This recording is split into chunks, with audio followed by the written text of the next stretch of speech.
또 작은 글씨로 그 옆에 보면 리셋이 있습니다. 이제 교회가 리뉴얼 되어지고 이제 그 은혜를 기억하고 나면 교회가 새로워지는 일들을 리셋하는 일들을 이제 후반기 때 사역 가운데 함께하게 될 것입니다. 이러한 일련의 과정 속에서 우리 호소나 공동체가 새로워지는 일들을 하려고 할 때 여러분이 함께 기도해 주시며 또 동참해 주시며 또 함께 주님께 나아가서 우리 모두가 새로워지는 은혜가 있게 되기를 부탁드립니다. 이 스티커를 나눠드린 것은요, 이것을 기억하시고 핸드폰을 한번 꺼내 보시지요. 네, 스마트폰 뒤에다가요 지금 붙이시면 됩니다. 네, 지금 스마트폰에 붙이셔서요, 내가 손이 제일 많이 가는 그곳에 기억하고 함께 기도하고 마음을 쏟는 일들, 또 함께 헌신하고 수고하는 일들이 있게 되기를 부탁드립니다. 2장 나눠드렸으니까 한 장은 붙이시고 다른 한 장은 또 내 손이 제일 많이 가는 곳에 붙이셔서 함께 우리 공동체를 세워가는 일들에 함께 참여해 주시기를 부탁드립니다. 다음 주는 지역전도 주일입니다. 우리 폭염 관계로 우리 지역전도 주일은 전도와 선교를 위한 기도회로 대신하게 됩니다. 우리가 일하는 것 아니라 하나님이 일하시는 일들을 위해 함께 기도하는 일들에 또 전교와 선교 사역 가운데 함께 기도하시는 것 가운데 참여해 주시기를 부탁드립니다. 우리 한국을 방문했던 몽골 선교대가 지난 금요일 날 출국하게 되었습니다. 계속적으로 기도해 주시고 또 함께 선교대와 관계하시고 교제하시며 기도해 주시기를 부탁드립니다. 덕고 어르신 반찬 나누는 봉사가 우리 여전도회 연합회 주관으로 진행됩니다. 기억하셔서 주변에 계시는 독거 어르신들이나 또 함께 후원하여서 돕기를 원하시는 분들은 우리 여전도회 연합회 회장이신 박진영 권사님께 그렇게 문의하시기를 부탁드립니다. 어린이부가 가스펠 프로젝트 토요학교로 우리 5주간 함께 말씀을 공부하며 함께 신앙의 일들을 하려고 합니다. 여러분 기억하셔서 우리 어린이들을 격려해 주시고 또 어린이부를 위해서 기도해 주시기를 부탁드립니다. 생명의산 8호로를 구입하실 수 있습니다. 구입하셔서 또 말씀을 묵상하시며 말씀의 은혜 가운데 머물러 계시기를 부탁드립니다. 우리 성경 말씀 함께 봉독하겠습니다. 오늘 말씀 요한계시록 3장 14절에서 22절의 말씀입니다. 우리 소아시아 7교회 가운데 마지막 교회 라오디게아 교회에 관한 말씀 요한계시록 3장 14절에서 22절의 말씀을 우리 한 절씩 교독하시고 22절의 말씀은 함께 한 목소리를 읽겠습니다. 요한계시록 3장 14절에서 22절의 말씀입니다.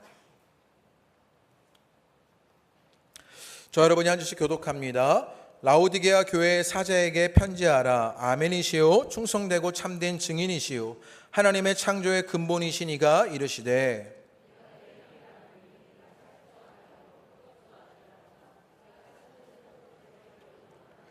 내가 이같이 미지근하여 뜨겁지도 아니하고 차지도 아니하니 내 입에서 너를 토하여 버리리라.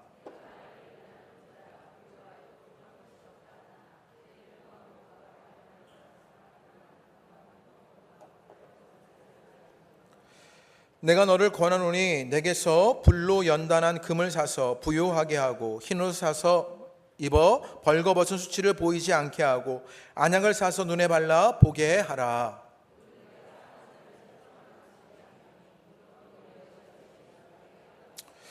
볼지어다 내가 문 밖에 서서 두리노니 누구든지 내 음성을 듣고 문을 열면 내가 그에게로 들어가 그와 더불어 먹고 그는 나와 더불어 먹으리라.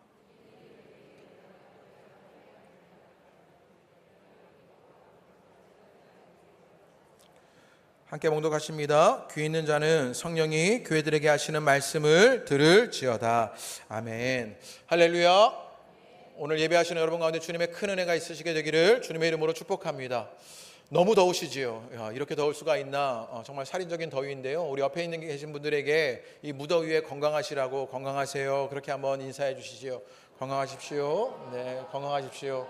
이 무더위에도 모두가 건강하시게 되기를 바랍니다. 또 이 무더위에도 교회에 이렇게 나와 보시는 분들이 감사합니다. 예배를 지키고 예배를 함께 섬기는 분들에게 우리 감사합니다 그렇게 한번 서로에게 인사하시지요. 감사합니다. 감사합니다. 이 무더위에도 교회에 오셔서 예배하신 모든 분들께 감사를 드립니다. 오늘은 우리 소아시아에 있는 7교회 요한계시록에 있는 7교회 가운데 마지막 교회 라오디게아 교회 말씀을 함께 나누기를 원합니다. 이전 동안 이 교회의 말씀을 통하여서 우리의 교회가 또 성도가 어떻게 서야 하는지 어떤 모습이 있어야 하는지를 함께 말씀을 나누게 되었는데 오늘 라오디게아 교회를 통하여서도 우리가 교회로 성도로 어떤 모습이 있어야 할지를 말씀으로 함께 나누게 되기를 원합니다. 인생을 BCD라고 합니다. 알파벳으로요 BCD라고 말하는 것이지요. 잘 알듯이 B는 birth입니다. D는요 death이고요. 태어나는 것과 죽음 사이에 C는 choice, 선택의 일들이 있다 이렇게 말하는 것입니다. 청소년들에게 인생은 BCD다 이렇게 얘기했더니요, 청소년들이 이 C를 뭐라고 말했냐면 태어나는 것과 죽음 사이에 인생은 치킨이다 이렇게 얘기했답니다. 치킨을 먹어야 치킨을 사랑하는 우리 청소년들이 이렇게 얘기한 것이지요. 인생이 정말로 선택의 연속인 것을 보게 됩니다. 그런데 우리는 그 선택 속에서 어려움을 겪게 되는 것입니다. 우리는 그것을 결정장애다 이렇게 말합니다. 우리에게 결정장애가 있습니다. 저도 결정장애를 가진 사람 가운데 한 명인데요, 어떻게 무엇을 결정해야 할지 참으로 어렵습니다. 그래서 결정장애를 가진 우리들은요, 인생의 질문들이 있습니다. 정말 피할 수 없는 인생의 어려운 질문들이 있는데 이 질문이 무엇이냐, 짜장면이냐 짬뽕이냐입니다. 결정장애이지요. 물냉이냐 비냉이냐 예 결정장애입니다. 양념이냐 후라이드냐 예 결정장애입니다. 산이냐 바다냐 결정장애이고요. 찍먹이냐 부먹이냐 예, 손이 막 떨리는 것입니다. 그래서 결국은요, 우리가 무엇을 결정하게 되느냐, 볶음밥을 결정하게 됩니다. 짜장면도 짬뽕도 아닌 볶음밥인 것이지요. 이런 우리의 모습을 너무나 잘 아는 중국집 사장님들이요, 짬짜면을 만드셨습니다. 짜장도 먹을 수 있고 짬뽕도 먹을 수 있도록이요. 그리고 우리가 치킨을 시키면 양념 반, 후라이드 반을 시키게 되는 것이지요. 이런 반반의 선택을 하게 되는 것이 우리입니다. 뇌과학자 정재승 교수님이라는 분이요, 자신의 책 12발자국이라는 책에서 결정장애에 대한 이런 이야기를 영상에서 하게 됐는데, 이것을 잠깐만 우리 2분 동안만 잠깐만 보시지요. 우리 잠깐 이 영상을 함께 보시겠습니다. 우리 학교 앞에 이 집이 있는데 메뉴를 보니까 여러 선택이 있어요. 그러면 오늘은 이런 걸, 내일은 저런 걸 탐색을 해보는 거죠.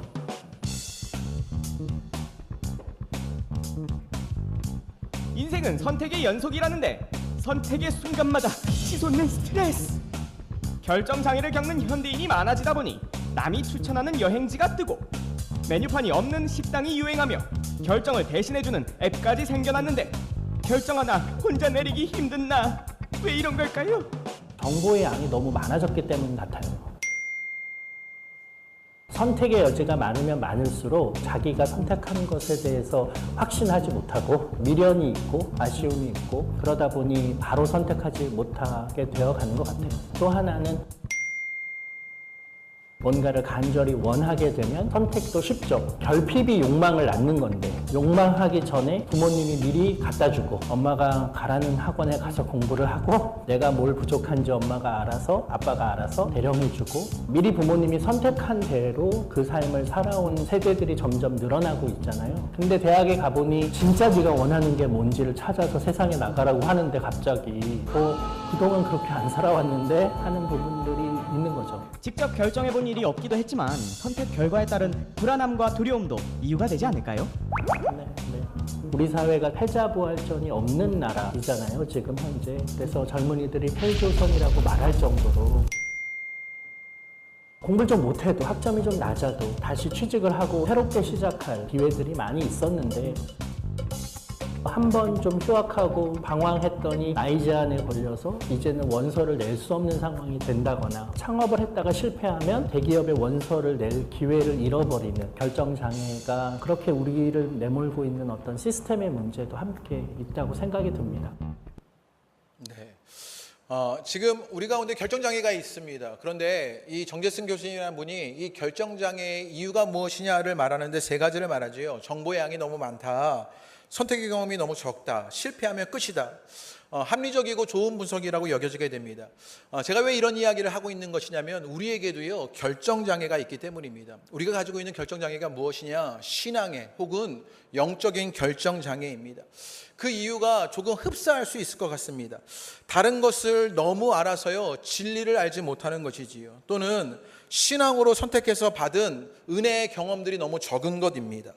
또는 믿음 없이 실패하며 여기며 염려하는 것이지요. 믿음 없는 그것을 실패로 여기며 염려하게 되는 것입니다. 그래서 우리가에게 신앙의 결정장애가 있고요, 영적인 결정장애가 있습니다. 그래서 우리는요 짬짜면을 먹듯이 혹은 후라이드 반 양념 반을 먹듯이요, 신앙을요 한 발은 세상에 한 발은 주님께 걸치며 신앙생활을 하고 있는 것이 오늘 우리의 모습. 영적인 결정장애가 있는 우리들의 모습이다라고 말하고 있는 것입니다. 그런데 다행히도 우리만 신앙의 결정장애가 있는 것이 아닙니다. 이럴 때 위로가 되지 않습니까? 우리만 그런 줄 알았더니 오늘 성경에 라오디게아 교회도 그런 결정장애가 있는 교회였습니다. 이 라오디게아 교회는 신앙의 결정장애, 영적인 결정장애가 있었습니다. 그것으로 말미암아 주님께 책망의 말씀만 듣는 교회가 이 라오디게아 교회였습니다. 오늘 이 라오디게아 교회를 통해서 주님은요, 그 신앙의 결정장애에 해결책을 주십니다. 그러면 그것이 무엇인지, 우리가 그것을 어떻게 붙잡을 수 있는지 말씀을 통해서 함께 알아가 보게 되기를 원합니다. 오늘 말씀은 이제 요한계시록의 7교회 가운데 마지막 교회 라오디게아 교회에 관한 말씀입니다. 먼저 이 라오디게아 교회가 있었던 라오디게아 이 지역을 이해하면 오늘 말씀이 훨씬 더 쉽게 이해가 되는데요. 이 라오디게아가요, 지도로 보면요, 우리가 지금 함께 나누었던 빌라델피아 교회 그 밑에 라오디게아라고 써 있는 곳이 있지 않습니까? 그곳이 라오디게아 지역입니다. 빌라델피아에서 남동쪽으로 65km 정도 떨어진 도시였습니다. 이곳이 성경의 골로새와 아주 가깝고요. 또 히폴리스라는 곳과 아주 가까운 곳이 이 라오디게아였습니다. 특별히 라오디게아가 가지고 있는 특징이 있었는데요. 이 도시가 굉장히 부유한 도시였습니다. 지난주에 빌라델피아를 설교하게 되면서 이 빌라델피아가 지진으로 말미암아 큰 어려움을 당하게 되었다. 그런데 로마가 이것을 재건하게 되면서 로마의 황제에게 호감을 갖게 되는 도시가 이 빌라델피아였다. 이렇게 설명을 드렸지요. 이 라오디게아도 마찬가지였습니다. 큰 지진이 있었어요. 그래서 로마가요, 내가 너희를 재건해 주겠다 이렇게 제안하게 됩니다. 그런데요, 부유한 도시였던 이 라오디게아가요, 그것을 거절합니다. 무슨 말이냐? 우리는 돈이 있으니 우리 스스로 우리 도시를 재건할 수 있다. 이런 정도로 부유했던 도시가 이 라오디게아였습니다. 이곳에 산업이 있었는데 아주 큰 산업 가운데 하나가 무엇이었냐면 이곳에요, 금융산업이 아주 발달했답니다. 예나 지금이나 역시 돈놀이 하는 게 돈을 버는 방법인가 봅니다. 그래서 이 라오디게아가 금융산업으로 돈이 많은 부유한 도시였습니다. 요즘 우리로 따지면 홍콩이나 뉴욕 같은 그런 증권이나 금융산업이 발달했던 곳입니다. 또 이 지역이요, 양모 산업이 발달해서요, 그러니까 울 같은 것을 잘 만들어내는 그런 산업이 있는 곳이 이 라오디게아였습니다. 또 이 라오디게아는요, 아주 유명한 큰 의과대학이 있었답니다. 그래서 의술이 아주 발달된 도시가 이 라오디게아였습니다. 그런데 이 라오디게아 지역에 한 가지 문제점이 있었는데 어떤 문제점이 있었냐면 생활용수가 부족했답니다. 그래서 이곳에 물 사정이 좋지 않았던 것이지요. 그래서 주변에 있는 다른 도시들을 통하여 그 물을 공급받았습니다. 히에나폴리스라는 곳과 골로새라는 곳에서 이제 물을 공급받는데 이 히에나폴리스라는 곳은요, 온천수가 나와서 온천수를 공급받게 됩니다. 그리고 이 골로새라는 곳은요, 지하수가 있어서 지하수를 공급받아서 그 물사정을 해결하는 지역이 이 라오디게아였습니다. 이런 이해 속에서 오늘 말씀을 보면요, 오늘 말씀이 더 잘 쉽게 이해가 되는데요. 오늘 이 라오디게아 교회는요, 주님께 책망의 말씀만 듣는 교회입니다. 그러면 이 교회가 무엇으로 어떻게 책망의 말씀을 듣게 되느냐? 15절과 16절의 말씀을 다 같이 한번 읽어보겠습니다. 다 같이 읽어보시지요. 시작. 내가 내 행위를 아노니 내가 차지도 아니하고 뜨겁지도 아니하도다. 내가 차든지 뜨겁든지 하기를 원하노라. 내가 이같이 미지근하여 뜨겁지도 아니하고 차지도 아니하니 내 입에서 너를 토하여 버리리라. 지금요, 라오디게아 교회를 책망하고 계시는데 이 라오디게아 교회가 어떤 문제가 있었냐? 차지도 않고 뜨겁지도 않다. 너희는 미지근한 교회다. 이렇게 책망하고 있는 것입니다. 그래서 16절 말씀에 주님께서 뭐라고 말씀하시느냐? 내가 너희를 토하여 버리겠다. 이렇게 말씀하십니다. 이것을 의미 있게 보려면요, 20절의 말씀을 조금 이해할 필요가 있는데 20절의 말씀에 보면요, 예수님께서 뭐라고 말씀하시느냐? 문 밖에서 두드리시는데 그래서 문을 열면요, 어떻게 되느냐? 내가 그에게로 들어가 그와 더불어 먹고 그는 나와 더불어 먹으리라. 주님께서 내가 너와 함께 먹겠다, 이런 이야기를 하고 계시는 것이에요. 여러분, 우리가 식사를 하는 관계는 어떤 관계입니까? 가족의 관계이거나 친한 사람이거나 친하려고 하는 사람과 함께 식사를 나누게 되는 것이지요. 오늘 내가 너와 더불어 먹겠다라는 이야기는 무슨 말이냐? 주님께서 나와 관계하고 싶으시다, 그런 말씀을 하고 계시는 것이에요. 내가 너와 함께하겠다, 너와 그 관계를, 깊은 사귐을 맺겠다라고 말하는 것이에요. 그런데 반대로요, 이 식사의 개념으로, 그 역설적인 개념으로 토하여 내겠다라는 이야기는 무슨 말씀이겠습니까? 내가 그 관계를 거절하고 거부한다라고 말하는 것입니다. 너희가 너무 차지도 않고 뜨겁지도 않고 미지근하여서 내가 너희와 도저히 관계할 수가 없다, 내가 너희와 함께 할 수가 없다라고 거절하고 있는 것입니다. 이게 얼마나 무서운 말씀입니까? 이 라오디게아 교회가 주님으로부터 거절되어지는, 거부되어지는 교회였던 것을 보게 되는 것이에요. 그런데 그 이유가 무엇이었냐? 이 라오디게아 교회가 차지도 않고 뜨겁지도 않은 미지근함 때문이었습니다. 여기에 신학자들의 두 가지 해석이 있는데요. 첫 번째 해석이 무엇이었냐? 이 라오디게아 교회가 가지고 있는 물 사정 때문이었던 것이지요. 이 라오디게아 교회가 히에라폴리스라는 곳에서요, 온천수가 오게 되는 거예요. 그런데 그 온천수가 이 라오디게아까지 오게 되면 그 온천수가 다 어떻게 되겠어요? 다 식어버리게 되는 것이죠. 이 온천수가 가지고 있는 특징 가운데, 이 온천수는요, 사람의 질병을 고쳐내는 그런 치유의 일들이 있습니다. 그런데 이 온천수가요, 그 먼 길을 오다가 보니 그 먼 길 가운데 그 온천수가 다 식어버려서요, 그런 치유의 능력을 잃어버리게 된 것이지요. 그리고 또 지하수가 골로새에서부터 오게 됩니다. 차가운 지하수가 땅에서부터 쏟아졌어요. 이제는 라오디게아로, 골로새로부터 오게 되는데, 그 차가운 지하수가요, 라오디게아로 오다 보면 그 과정 속에 뜨거운 볕을 받고요, 땅의 온도 때문에 어떻게 되느냐? 따뜻해져 버리게 되는 것이에요. 미지근해지는 것이죠. 그래서 시원한 냉수로도 사용할 수 없는 그런 물이 되어버리고 만 것입니다. 지금 이 라오디게아 지역이 겪는 이 물 사정으로 주님께서 그들이 쉽게 일상으로 이해하고 있는 것, 그것으로 설명하고 계신 것이다, 신학자들이 이렇게 해석합니다. 그들이 미지근하게 되어서 쓸모없는 모양이 되었다라고 말하는 것입니다. 다른 한 가지 해석은 무엇이냐면 식사와 관련된 해석인데요. 이 식사와 관련된 해석이 무엇이냐? 오늘 말씀해 보면요, 함께 먹겠다, 토하여 내겠다, 이런 식의 먹는 것과 관련된 이야기를 하시게 되는데, 식사와 관련된 것으로 이 지역적 관습으로요, 식사 때 포도주를 함께 마시게 되는데, 이 포도주가요, 뜨겁게 먹으면 약처럼 쓰여지게 되고 차갑게 먹으면 그 목을 축이는 그런 역할을 하게 되는데, 이 포도주는 어떤 포도주냐? 미지근한 포도주가 된 것이지요. 이 미지근한 포도주를 먹으면요, 약으로도 쓸 수 없고 시원한 갈증을 해소하지도 못하는 것입니다. 그러니 이 식사에도 전혀 도움이 되지 않는 미지근한 그런 포도주가 되어버린 것이지요.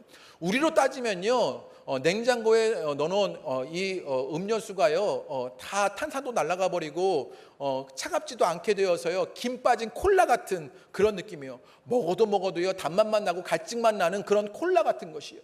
지금 라오디게아 교회가 그런 모습이다라고 일상을 빗대어 말하고 있는 것입니다.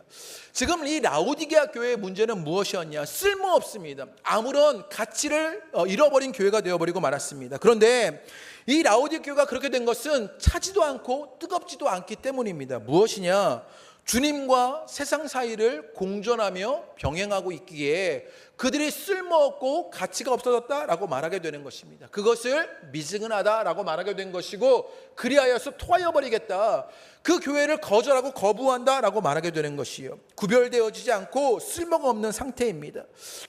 이 라오디게아 교회는요, 신앙의 결정장애가 있었던 것이지요.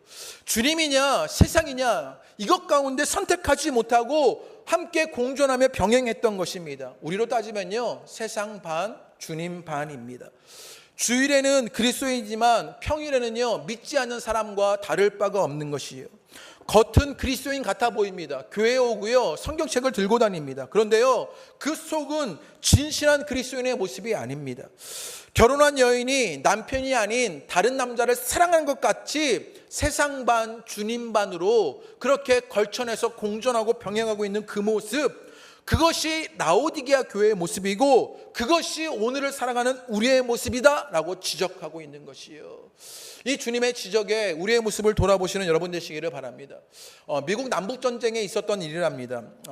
이 미국의 남북의 전쟁 때 이 경계선에 있는 한 마을이 있었는데, 이들이 살아남기 위해서, 이 전쟁통에 살아남기 위해서 꾀를 냈는데, 어떤 꾀를 냈냐면요, 위에는요 북군의 옷을 입고 아래는요 남군의 옷을 입고 있었던 것이지요. 이 경계에서 사물하 남으려면 그 두 편이 다 되려고 했던 것입니다. 그런데 북군이 쳐들어와서는요, 남군의 아래 옷을 입은 것을 보고는요 죽이게 됩니다. 그리고 남군이 쳐들어와서는요 북군의 위에 옷을 입은 것을 보고 죽이게 되는 것이요. 오늘 라오디게아가 겪는 일이 바로 그런 모습입니다. 신앙의 결정장애가 있습니다. 한 가지를 선택해야 하는데 주님 반, 세상 반이라고 여겨지게 됩니다. 그러면서요 주님께서 관계하지 못하고 토하여 버리겠다라고 말하게 되는 것이요. 그것이 라오디게아 교회가 듣는 책망이었습니다. 그런데 이 책망보다요 더 큰 문제가 이 라오디게아 교회에 있었습니다. 그것이 17절에 등장하게 되는데요, 그 17절의 말씀이 무엇이냐 한번 읽어보겠습니다. 다 같이 읽어보시지요. 시작. 내가 말하기를 부유하여 부족한 것이 없다 하나 내 공고한 것과 가련한 것과 가난한 것과 눈먼 것과 벌거벗은 것을 알지 못하는도다. 지금요 라오디게아 교회가요 스스로 뭐라고 여기냐면 내가 부유하다라고 여겨요. 그런데 그들의 실상은 무엇이었냐? 공고한 것, 가련한 것, 가난한 것, 눈먼 것, 벌거벗은 것, 그것을 알지 못하는 상태였습니다. 그 부유함에 그들의 영적인 눈이 가리워지고 그들의 영적 감각이 가리워져서요 그것을 자신의 상태를 온전히 알지 못하고 있는 것입니다. 이 라오디게아 지역이요 부유한 지역이었습니다. 금융이 발달한 곳이었습니다. 돈이 있었지요. 자신의 어려움 가운데서도, 지진의 어려움 가운데서도요 로마의 도움이 필요 없을 정도로 자신들에게 자신이 있는 곳이었습니다. 그러자 이것이 그들에게 위기가 되었던 것입니다. 모든 것이 평탄하고 안정적이어 보이는 것이지요. 그러자 이들이요 영적 감각이 무뎌지기 시작합니다. 실상을 보지 못하고 허상을 보기 시작하는 것입니다. 영적으로 나태해지고 영적 교만에 빠지게 되는 것이요. 지금 라오디게아 교회는 자신이 부유함을 자랑으로 여기며 그것이 자신이 주는 안정이라고 여기며 영적 감각에 죽어서 자신을 바르게 보지 못하고 영적 교만에 빠져 있는 것입니다. 이것을 뭐라고 말할 수 있냐면요, 여러분 음정을 잡지 못하는 사람을요 우리 뭐라 그러죠? 성가대는요 음치라고 여기지요. 네, 박자를 잡지 못하는 사람을요 뭐라 그러죠? 박치라고 말합니다. 그런데 영적 상태를 분별하지 못하면 무엇이겠습니까? 영치가 되는 것이요. 네. 지금 이 라오디게아 교회는요 영치의 상태입니다. 제가 이 치자가 한문으로 무슨 치자인가 봤더니요 어리석을 치입니다. 미련하다 할 때의 치자입니다. 그러니까 이 라오디게아 교회는요 지금 영적으로 여러분 어리석고 미련한 상태입니다. 자신의 부유함이 자신이 가지고 있는 신앙 때문인 줄 알고 그들이 그 영적인 미련한 가운데, 영적인 어리석은 가운데 있었던 것이요. 이들의 문제는 무엇이었냐? 이들이 어리석고 미련했던 것은요 신앙의 평가 기준을 잘못 삼았던 것입니다. 자신의 상황과 환경을 신앙의 평가 기준으로 삼는 것이지요. 물질적으로 부유하자 그것을 신앙의 평가 기준으로 여기는 것입니다. 이 정도면 괜찮은 것 아니야? 이만하면 된 것 아니야? 지금도 잘하고 있는 것 아니야? 라고 여기며 자신의 신앙을 스스로 만족해 하고 있는 것입니다. 여기가 아주 중요한 지점인데요, 지난주 말씀을 기억할 필요가 있습니다. 빌라델피아 교회가 상대적으로 보면요 경제적으로 완전히 어려운 교회였습니다.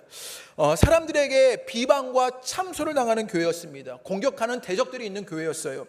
불안한, 지진으로 인한 불안한 삶의 현실을 살아가는 것이요 빌라델피아 교회였습니다. 그런데 그들에게는 무엇밖에 없었느냐? 작은 능력밖에 없었어요. 그 작은 능력은 무엇이냐?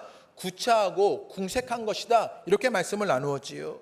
그런데 이 빌라델피아 교회는요 주님으로부터 칭찬을 받습니다. 그래서 제가 지난주에 뭐라고 설교했냐면, 주님으로부터 칭찬받는 이 빌라델피아를 통해서 우리가 깨닫게 되는 것, 신앙은요 상황과 환경으로 결정되는 것이 아니라는 사실입니다. 우리가 경제적으로 어려울 수 있고 우리 가운데 대적이 있고요, 때로는요 불안한 삶을 살아가지만 칭찬받을 가능성이 우리 가운데 있다는 거예요. 그런데 반대로요 이 라오디게아 교회는요 신앙의 기준을요 자신의 상황과 환경으로 여기고 있었던 것입니다. 자신의 부유함을요 신앙의 기준으로 여기고 있는 것이지요. 자신의 상황과 환경으로 신앙을 결정하게 됩니다. 그러면서 스스로 만족하지요. 영적 감각이 죽어있는 영치의 상태가, 그 어리석고 미련한 상태가 되었던 것이, 이것이 라오디게아 교회의 모습입니다. 그런데 이 라오디게아 교회의 모습을 통하여 누구를 발견하게 되느냐? 우리를 발견하게 되고 한국 교회의 모습을 발견하게 됩니다. 오늘날 한국교회의 모습이지 않습니까? 교회가 점점 커져갑니다. 웅장하지요. 사람은요 점점 많아져가는 일들이 있었습니다. 교회는요 유명합니다. 교회가 브랜드가 돼서 그런 브랜드 있는 교회를 다니는 것이 자랑거리가 되어집니다. 멋진 건물을 짓게 되고요, 사람들 입에 오르내리는 업적들을 이루어냅니다. 그러면 그 부유함과 안정이요 스스로를 만족하게 만듭니다. 그러자 영치가 되어버립니다. 영적으로 미련하고 어리석어지는 것입니다. 그 속에는 주님도, 또 주님의 뜻도, 주님의 방식도, 주님과의 사귐도 없는데 자신의 상황과 환경을요 신앙의 기준으로 삼으며 영적인 어리석음 가운데, 미련한 가운데 있는 한국교회의 모습을 보게 되는 것이에요. 그런데 우리도 자유로울 수 없습니다. 한국교회 안에 있는 우리도 마찬가지지요. 청년들이요 대학을 가면요 영적 어리석음과 미련한 가운데 빠집니다. 이 정도면 된 것 아니냐라고 여기는 것이지요. 가정이요 어려움 없이 사업과 직장이 안정되거나요, 또 남편과 아내 사이가 원만하면 자녀들이요 크게 속썩이지 않고 학원 보내고요, 진학시키고요, 또 휴가로 여행도 갈 수 있고, 또 몸이 크게 아프지 않으면 주님이 인도해 주신다고 여기며 스스로의 신앙을 만족해하며 영치의 단계에, 이 영적으로 미련하고 어리석은 단계에 빠져들게 됩니다. 그 영적 간격이 무뎌지기 시작하는 것이지요. 거기에는요 주님이 없습니다. 세상의 방식으로 살면서 얻게 된 것이고 세상과 타협하면서 이룬 것인데, 그것 때문에 그것이 내 환경과 상황이요 내게 영적 감각을 무디게 하는 일들이 되어지는 것을 보게 되는 것이에요. 그 부유함을, 안정을 신앙의 기준으로 여기는 것이에요. 그런데 제가 말씀을 준비하다가 정말로 가슴 아픈 것이 있었습니다. 무엇이었냐면요, 지금 라오디게아 교회는요 부유함 가운데, 그 안정과 편안함 가운데 이 영적인 어리석음, 이 미련함에 빠져 있습니다. 그런데 우리의 수준은 무엇이냐요? 우리는요 어쩌면 라오디게아 교회보다 더 심각한 수준입니다. 때로 어려움이 있고요, 때로 문제가 있어요. 그런데 그 문제 속에요 주님도 찾지 않고 주님을 부르지도 않고 주님과의 사귐도 잃어버립니다. 그러면서 미련하고 어리석은 그 영치의 일들 가운데 있는 것이, 그 영적인 무감각, 그 영적인 교만과 태만 가운데 있는 것이 우리들의 모습인 것을 발견하게 됩니다. 지금 라오디게아 교회는 과도한 부유함을 누리면서 예수님과의 사귐을 완전히 잃어버리게 됩니다. 그리고 우리에게도 묻습니다. 영적으로 어리석고 미련한 것이 아니냐? 그래서 너희의 실상은, 너희가 부유한 것은 너희의 허상일 뿐이고 너희의 실상은 곤고한 것이고 가련한 것이고 가난한 것이고 눈먼 것이고 벌거벗은 것을 알지 못하는 것이 너희의 실상이 아니냐? 그 영적 어리석음과 미련한 가운데 있는 그 영치의 상태가 너희의 모습이 아니냐라고 묻고 있는 것입니다. 우리의 모습을 진실하게 돌아보는 여러분 되시기를 주님의 이름으로 축복합니다. 그리고 우리의 상태를 주님께 진단받아 이제 주님이 우리를 치유하시고 회복하실 일들이 일어나시게 되기를 주님의 이름으로 축복합니다. 그렇게 라오디게아 교회는요 신앙의 그 영치 가운데 있었습니다. 어리석고 미련한 가운데 있었습니다. 신앙의 결정장애였습니다. 세상 반 주님 반으로 미지근한 교회였습니다. 그런데 놀라운 것이 있습니다. 놀라운 것이 무엇이냐? 그들은 그렇게 미련함과 어리석은 가운데 있고 토하여 버릴 것 같은 모습으로 있었는데 주님은요 그들을 포기하지 않으십니다. 여기에 은혜가 있는데요, 우리 19절 말씀을 한번 읽어보겠습니다. 우리 19절을 다 같이 한번 읽어보시지요. 시작. 무릇 내가 사랑하는 자를 책망하여 징계하노니. 주님께서 지금요 내가 너희를 토하여 버리고 싶다. 너희의 실상은 가련하고 곤고하고 너희는 정말 가련하고 그리고 눈먼 것이고 벌거벗은 것이 너희의 실상이다. 너희는 미련하고 너희는 어리석다.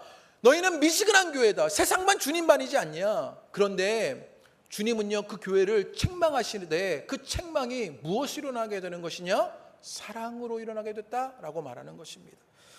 내가 너희를 사랑하여서 너희를 책망하고 징계하고 있는 것이다. 그래서 그 교회를 향해서요 그 주님의 메시지를 전달하고 계시는 것입니다. 여전히 그 어리석고 미련한 교회, 바람난 여자 같은 그 교회를 향하여 기대를 갖고 계시는 것이요, 그 사랑과 기대로 말미암아 주님께서요 회복의 일들을 이루시는데, 그러면 그 회복의 일들이 어떻게 이루어지느냐? 우리가 계속해서 소아시아에 있는 7교회 가운데 그것이 회복되는 그 해답은 예수님에 대한 묘사다, 이렇게 말씀을 드렸지요. 오늘 14절에요 그 예수님에 대한 묘사가 나오게 됩니다. 우리 14절을 다 같이 한번 읽어보시지요. 14절 다 같이 읽겠습니다. 시작. 아멘이시요 충성되고 참된 증인이시요 하나님의 창조의 근본이시니가 이르시되. 지금요 라오디게아 교회는요 영적으로 미련하고 어리석습니다. 미지근한 교회예요. 그들은 가난하고 가련하고 곤고하고 벌거벗고 눈먼 것이 그들의 실상이에요. 그들을 토해낼 것 같은, 그 관계를 하지 않아야 할 것 같은 교회가 라오디게아 교회였습니다. 그럴 때 주님이 주시는 해답이 있습니다. 그 해답이 무엇이냐? 아멘이신 주님이시다. 충성되고 참된 증인이신 예수님이다. 하나님의 창조의 근본이신 예수님이다. 이렇게 말하고 있는 것입니다. 이것을 조금 풀어가야 하는데요, 예수님을요 아멘이다라고 말하는 것입니다. 할렐루야. 예, 우리가 아멘은 무엇으로 아멘한 것입니까? 예, 믿습니다 이러고 아멘한 것이지요. 그런데 이 아멘이라는 뜻은요 그것보다 훨씬 더 풍부한 뜻이 있습니다. 이 아멘은요 참으로 진실로의 뜻이 있습니다. 그러니까 주님은요 아멘의 예수님이신데, 이 아멘의 예수님은요 진실하시고 진리이신 예수님이다 라고 말하는 것이에요. 이것은요 사도 요한이 이사야서 65장 16절과 17절의 말씀을 근거로 이야기한 것인데, PPT로 준비되어 있지만 우리 한번 말씀을 찾아보실까요? 이사야서 65장 16절에서 17절의 말씀입니다. 왜 찾냐면요 각주를 봐야 하기 때문입니다. 우리 이사야서 65장 16절에서 17절의 말씀입니다. 여기에 진리의 하나님에 관하여 각주가 담겨져 있고요, 그 각주의 말씀 두 절을 함께 담아서 우리에게 보여줍니다. 이것을요 풀어내면요 계시록 3장 14절의 말씀이 막 풀려지기 시작하는 거예요. 미련하고 어리석은 그 교회가, 그리고 그렇게 가난하고 곤고하고 그렇게 가련하고 그렇게 눈이 멀었고 그렇게 그들이 벌거벗어 수치를 당하는 그 교회가 어떻게 회복되었느냐, 그것을요 이사야서의 말씀을 가지고 사도 요한이 그것을 알려주게 되는데, 아멘의 주님이 누구시냐? 우리 이사야서 65장 16절에 17절의 말씀 한번 읽어보겠습니다. 시작. 진리의 하나님을 향하여 복을 구할 것이요 땅에서 맹세하는 자는 진리의 하나님으로 맹세하리니 이는 이전 환난이 잊혀졌고 내 눈앞에 숨겨졌음이라. 여기까지만 읽어보지요. 여기에요 하나님을 뭐라고 하냐면요, 무슨 하나님이요? 진리의 하나님. 그리고 이를 쓰고 성경에 뭐가 붙어있지요? 각주가 붙어있어요. 그리고 그 각주에 뭐라고 썼어요? 아멘이라고 써있잖아요. 보고 계시는 거죠 성경에. 예, 각주에 1하고 밑에 보면요 조그맣게 아멘 이렇게 써 있어요. 그리고 그 보면요 고린도후서 1장 20절 말씀, 계시록 3장 14절 말씀을 써 붙여놨잖아요. 오늘 우리의 계시록 말씀 3장 14절의 말씀이 이 이사야서의 말씀을 가지고 근거로 이야기하고 있는 것입니다. 예수님은 어떤 예수님입니까? 아멘의 예수님. 이 아멘의 예수님은요 진리의 예수님이라고 말하는 것이에요. 진실한 예수님이라고 말하는 것이에요.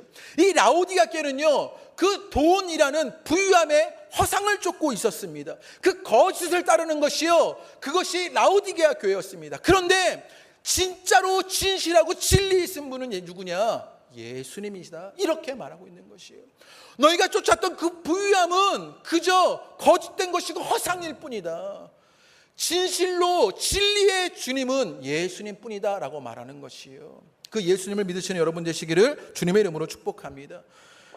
이사야서 65장 17절의 말씀은요 그 예수님을 인하여 이 땅에 일어난 일들이 무엇인지 우리에게 알려주시는데, 우리 한번 읽어보겠습니다. 시작. 보라 내가 새하늘과 새 땅을 창조하나니 이전 것은 기억되거나 마음에 생각나지 아니할 것이라. 새하늘과 새 땅을 창조하신다고 말합니다. 그런데 계시록 3장 14절의 말씀에요 그 아멘의 예수님을 또 뭐라고 말했냐? 창조의 근본이시다라고 말합니다. 이 땅의 모든 것이 허물어져 버리고 말았습니다. 이 땅의 모든 것이 무너져 버리고 말았습니다. 교회가 오염되고 교회가 아무런 가능성을 갖고 있지 않아요. 그런데 그것을 새롭게 하시는 분이 계십니다. 누구십니까? 예수님이다. 그분은 창조의 근본이시다. 새하늘과 새 땅을 이루실 예수님이시다 라고 말하고 있는 것이요. 그들은 영적으로 미련하고 어리석었습니다. 그들은 공고하고 가련하고 가난했습니다. 눈멀고 벌거벗은 이들이었습니다. 그런데 그들을 새롭게 창조하실 분이 계시다. 그분이 누구시냐? 예수님이시다 이렇게 말하고 있는 것이요. 그 예수님을 붙잡는 여러분 되시기를 주님의 이름으로 축복합니다. 그래서 우리가 그저 예배 시간에 아멘 하는 것은 그저 믿습니다를 넘어서는 정말로 놀라운 응답의 말씀입니다. 무엇입니까? 진실의 진리의 주님이시고 새롭게 하시는 주님이시다. 그 창조의 근본이 되신다라고 말하게 되는 것이요. 그러니 우리는 그 예수님을요 크게 아멘 해야 하는 것입니다. 여러분 가운데 그 아멘의 일들이 일어나시게 되기를 주님의 이름으로 축복합니다. 그리고 오늘 계시록 3장 14절의 말씀은요, 충성되고 참된 증인이라고 예수님을 말씀하십니다. 예수님을 묘사하는데 예수님은요 충성되고 참된 증인이라고 말합니다.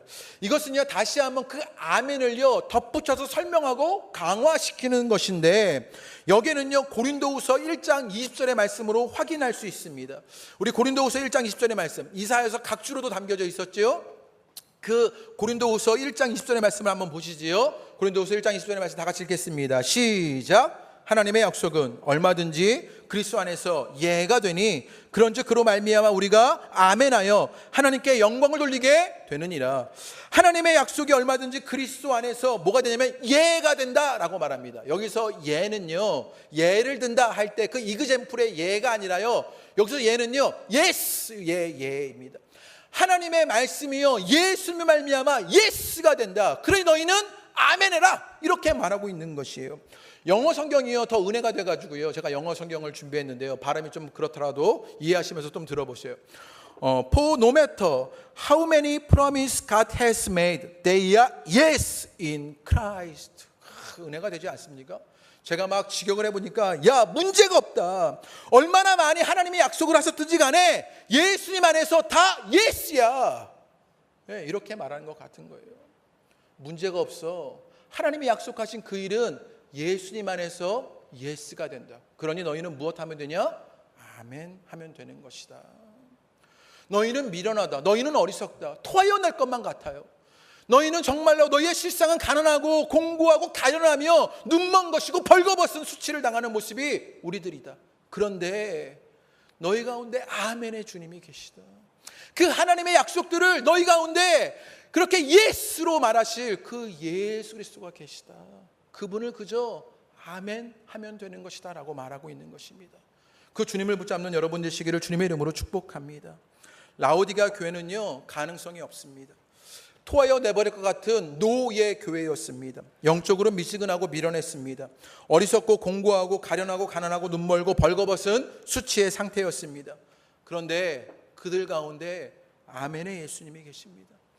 하나님의 약속을 충성되게 확고하게 이루실 그 충성되고 진실한 예수님이 계십니다. 그 주님이, 그 예수님이 계심으로 그들은 노가 아니라 예스가 될 것이다 라고 말하고 있는 것입니다. 이 교회의 문제를 풀 수 있는 유일한 길은 무엇이냐? 그 예수님을요 그 공동체 안에 그 삶에 다시 모셔드리는 것입니다. 우리도 어쩌면 이 라오디게아 교회와 같지요. 가능성이 없습니다. 토하여 낼 것만 같지요. 영적으로 미련하고요 어리석습니다. 우리는 가난하고 곤고하고 벌거벗고 눈먼 것이 우리들의 모습입니다. 신앙의 결정장애로요 지난 한 주를 세상 반 주님 반으로 살아왔던 것이 우리들의 모습입니다. 그래서 우리는 정말로 공고하고 가난하고 눈멀고 벌거벗은 수치의 상태입니다. 그런데 그 가능성 없는 우리 가운데 있는 가능성은 누구시냐? 예수님이다 라고 말하고 있는 것입니다. 그분은 진실하시고 진리의 아멘의 예수님이다 라고 말하는 것입니다. 창조의 근본이 되셔서 우리를 새롭게 하실 분이다 라고 말하는 것입니다. 그분으로 하나님의 모든 약속이 예스가 된다 라고 말하는 것입니다. 얼마나 은혜의 말씀입니까? 그 주님을 붙잡는 여러분 되시기를 주님의 이름으로 축복합니다. 내가 세상 반 주님 반으로 그렇게 미지근한 교회의 모습으로 있었다면, 내 실상이 가련하고 가난하고 눈멀고 벌거벗고 공고한 수치의 상태로 있었다면 이제 예수님을 여러분 삶에 모셔드리게 되기를 원합니다. 여러분 마음 가운데 그 예수님을 초대하시게 되기를 원합니다. 그리하여 그 예수님, 그 아멘의 예수님으로 하나님의 약속이 예스가 되는 일들이 여러분 삶에 일어나시게 되기를 주님의 이름으로 축복합니다. 그 예수님으로 그러면 우리의 삶에 일어나게 되는 것이 무엇이냐? 18절과 19절의 말씀에 그 예수님을 고백하게 될 때 그 미련했던, 그 어리석었던, 가난하고 공고하고 눈멀고 벌거벗었던 그 교회에게 어떤 일들이 일어나게 되는지를 알려주시게 되는데 18절과 19절의 말씀을 읽어보겠습니다. 시작. 내게서 불로 연단한 금을 사서 부유하게 하고 흰 옷을 사서 입어 벌거벗은 수치를 보이지 않게 하고 안약을 사서 눈에 발라 보게 하라. 물은 내가 사랑하는 자를 책망하며 징계하노니 그러므로 내가 열심을 내라 회개하라. 연단한 금으로 우리를 어떻게 하시냐면요, 부유하게 하신답니다. 흰 옷을 입혀서 우리를 수치를 당하지 않게 하십니다. 우리의 안약에 눈을 발라서요, 우리가 영적인 것을 보게 만드신답니다. 여러분, 연단한 금이라고 말씀하십니다. 이 라오디게아 지역이요, 여러분 부유한 곳이었습니다. 여러분, 광물이 중에서 여러분 가장 뜨겁게 재련되는 것은요, 금이래요. 정말로 주님 안에서 단련되어지고 연단되어지는 것, 그 주님의 보물 되어지는 금이 되어서요, 우리가 진정한 부유함을 누리게 된다라고 말하는 것이에요. 여러분 가운데 그 은혜의 역사가 있게 되기를 주님의 이름으로 축복합니다. 그 예수님께서 우리를요 새롭게 하시고 거룩하게 하시고 우리를 만드십니다. 그것으로 말미암아 우리가 연단된 금으로 부유함, 진정한 부유함을 누리게 되는 것이요, 여러분 가운데 그 삶의 일들이 있게 되시기를 주님의 이름으로 축복합니다. 물질을 끊임없이 내게 채워서 부유함을 누리려고 했는데 그것이 내게 채워지지 않아요. 그런데 주님이 우리 가운데 계실 때, 주님이 우리 가운데 가득하게 될 때 그 주님의 부유함을 누리게 되는 것을 보게 되는 것이요, 그 은혜의 역사가 여러분 가운데 있게 되기를 주님의 이름으로 축복합니다. 그래서 욥기 23장 10절의 말씀에는요 이렇게 말합니다. 그러나 내가 가는 길을 그가 아시나니 그가 나를 단련한 후에는 내가 순금이 되어 나오리라 라고 말합니다. 주님이 우리를 단련하십니다. 그러자 우리가 주님의 순금이 되어집니다. 그 부유함을 누리시는 여러분 되시기를 주님의 이름으로 축복합니다.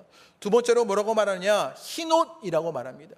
이 라오디게아 지역이요 양모 산업이 발달했던 곳이라고 말씀드리지 않았습니까? 그래서요 울 같은 것으로요 이 지역의 사람들은요 패션의 리더였던 것이에요. 무엇인가 옷 잘 입고요 막 멋진 사람들이요 이 라오디게아 지역의 사람이었습니다. 그런데 그들의 실상, 그들이요 겉으로는 멋진 옷을 입었지만 그들의 실상은 무엇이었냐, 벌거벗은 수치를 당하는 것이 그들의 실상이었습니다. 그런데 그런 그 미련하고 어리석은 그 라오디아 교회가 예수를 다시 한번 모셔드릴 때, 그 아멘의 예수를 고백할 때 그들 가운데 어떤 일들이 일어나게 되느냐, 벌거벗은 수치를 당하지 않게 된다고요. 여러분, 이제 주님으로 인하여 그 벌거벗은 수치를 당하지 않는 여러분 되시기를 주님의 이름으로 축복합니다. 그 흰옷은 순결의 옷입니다. 성결의 옷입니다. 그 흰옷은 승리의 옷입니다. 그것으로 말미암아 수치를 당하지 않게 되는 일들이 여러분 가운데 있게 되기를 주님의 이름으로 축복합니다. 또 무엇을 어떻게 하시느냐, 안약으로요 안약을 사서 발라 우리의 눈을 뜨게 하신다고 말합니다. 이 라오디게아에요 의과대학이 있었습니다. 그런데 이들이요 영적인 눈이 멀었어요.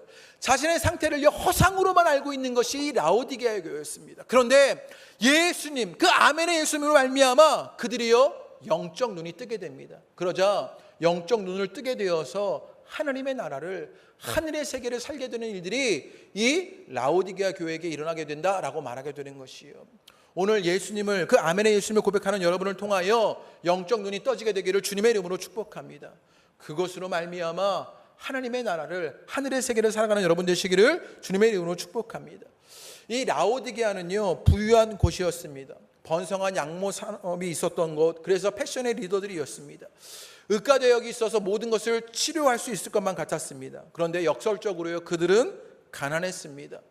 그들은요 벌거벗었고요 그들은요 소경이 되었습니다. 그러나 이제 예수님을 말미암아 부유하게 되어집니다. 수치를 당하지 않게 됩니다. 영의 눈을 뜨게 됩니다.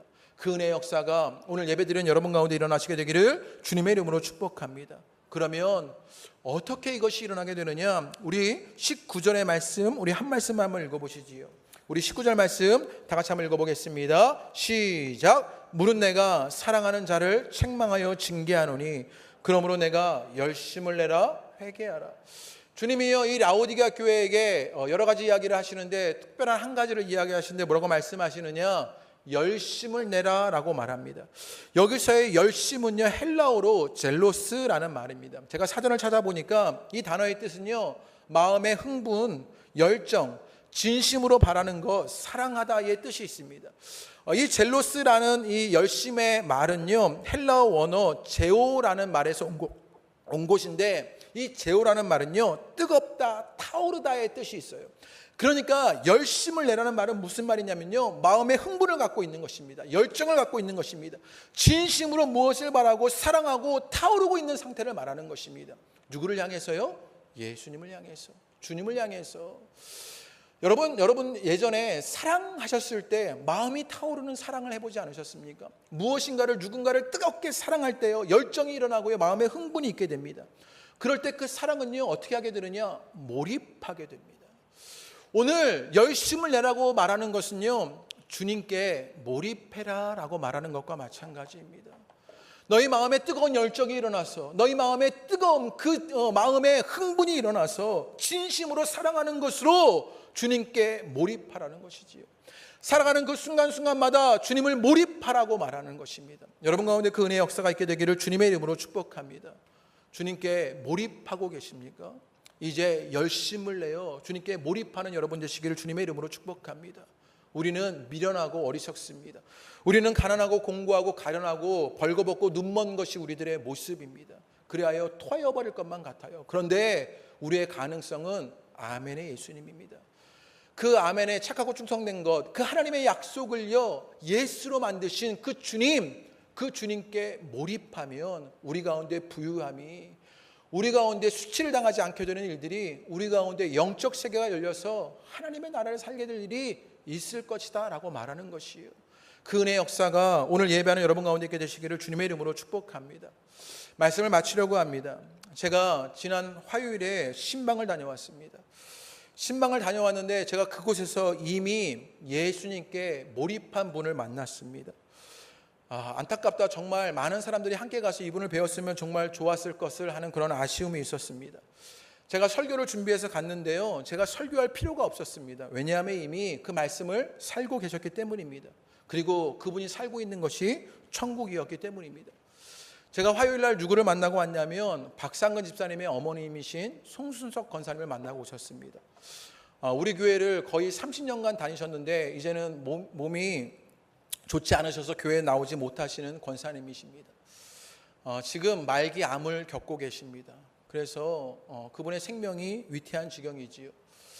전혀 앞을 보지 못해서 네 발로 기어 다니셔야 하시는 분입니다. 자신을 꾸며낼 수도 없고 자신을 단장할 수도 없는 분입니다. 사람의 보기에는 가련하고 공고하고 눈멀고 벌거벗은 모습으로 있는 분입니다. 그런데 그분을 만나는 1시간 30분 동안 이 힘도 없으신 분이 정말 예수님께만 몰입되어 있었습니다. 1시간 30분의 모든 대화 속에서 삼위일체 하나님을 말합니다. 그리고 기쁨을 고백합니다. 찬양으로 주님께 영광을 돌립니다. 예수님께 부요했고 순결한 흰옷을 입고 이기셨으며 영의 눈을 뜨셔서 하나님의 나라를 살고 계셨습니다. 제가 그래서 저만 이분을 볼 수 없어서 제가 영상으로 이것을 녹화해 왔습니다. 우리 한번 이분이 고백하는 찬양의 고백을 함께 들어보시지요.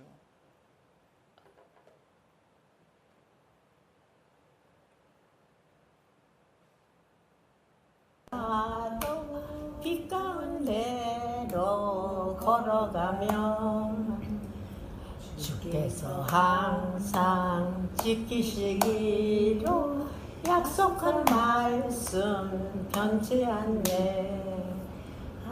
하늘의 영광 하늘의 영광 나의 맘속에 차고도 넘쳐 할렐루야를 힘차게 불러 영원히 주를 찬양하리. 아멘. 네, 이 권사님이요, 말기 암이십니다. 눈이 전혀 보이지 않으십니다. 자신을 꾸며낼 수가 없습니다. 그런데 목사가 온다고 머리띠 하나를 두르셨습니다. 사람이 보기에는 정말로 가난합니다. 가련합니다. 공고해 보입니다. 눈은 멀었습니다. 벌거벗은 자일지 모릅니다. 그런데 이분이 예수님께 몰입해 계셨습니다. 예수님을 말했고 예수님만 고백했습니다. 찬양합니다. 그러자 이분을 통해 부유함을 알게 됩니다. 이분이 벌거벗은 수치를 당하지 않는 흰 옷을 입고 계시는 것을 보게 됩니다. 영의 눈이 떠져서 이미 하나님의 나라를 살고 계신 것을 만나게 되었습니다. 그리고 이분이 찬양하시지요. 태산을 넘어 험곡에 가도 빛 가운데로 걸어가면 주께서 나와 함께 하시기는 그 약속의 말씀 변치 않습니다. 그리고 고백하시지요. 하늘의 영광, 하늘의 영광. 그리고 율동도 하십니다. 내 마음속에 차고도 넘칩니다. 그리고요, 그 연약한 손을 들어서요, 할렐루야를 힘차게 부릅니다 라고 고백합니다. 우리는 미련한지 모릅니다. 우리는 어리석은지 모릅니다. 우리는 가난하고 공고하고 벌거벗고 눈멀고 가련한 것이 우리의 모습일지 모릅니다. 우리는 세상 반 주님 반이라고 말하며 정말로 토하할 것 같은 가능성 없는 것이 우리들의 모습일지 모릅니다. 그런데 우리의 가능성은 아멘의 예수님이십니다. 그 하나님의 약속 가운데 그 모든 것을 예스 하실 진실하고 참된 분이십니다. 새하늘과 새 땅을 모든 것이 무너져버리고 모든 것이 오염됐는데 그것을 새롭게 하실 예수님이십니다. 그 예수님으로 몰입되는 일, 그 예수님을 찾고 그 예수님으로 흥분이 일어나고 그 예수님으로 기뻐할 일들이 여러분 가운데 있게 되시기를 주님의 이름으로 축복합니다.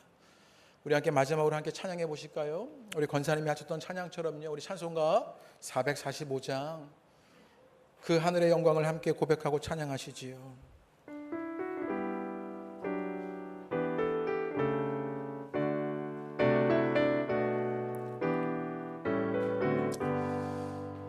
태산을 넘어 험곡에 가도 빛 가운데로 걸어가며 주께서 항상 지키시기로 약속한 말씀 편치. 하늘의 영광, 하늘의 영광, 하늘의 영광 나의 맘속에 차고 넘쳐 할렐루야를 힘차게 불 영원히 주를 찬양하리.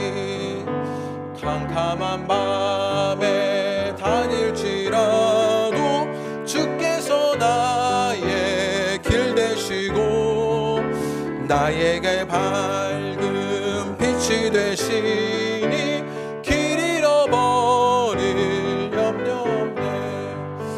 하늘의 영광, 하늘의 영광 나의 맘속에 차고도 넘쳐 할렐루야를 힘차게 불러 영원히 주를.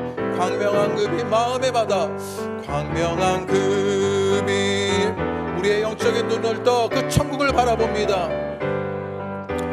바라보고 할렐루야를 힘차게 불러 날마다 빛에 걸어가리.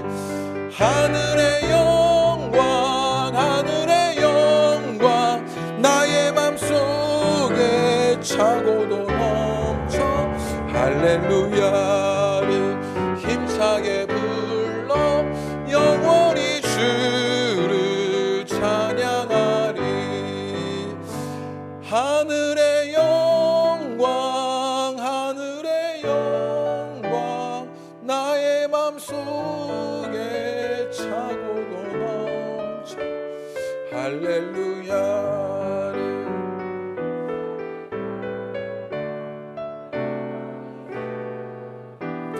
찬양하리.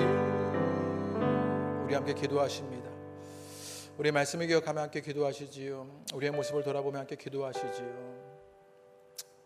차지도 뜨겁지도 않은 그 미지근한 교회의 모습이 우리의 모습은 아니었습니까? 토하여 낼 것만 같은 그 영적 무감각을 가지고 있는 것이 우리의 모습은 아니었습니까? 그 영치의 일들, 미련하고 어리석은 그 영적인 모습을 가진 것이 우리들의 모습은 아닙니까? 그래서 우리의 실상은 가난하고 공고하고 가련합니다. 벌거벗어 수치를 당하고 눈이 멀었습니다.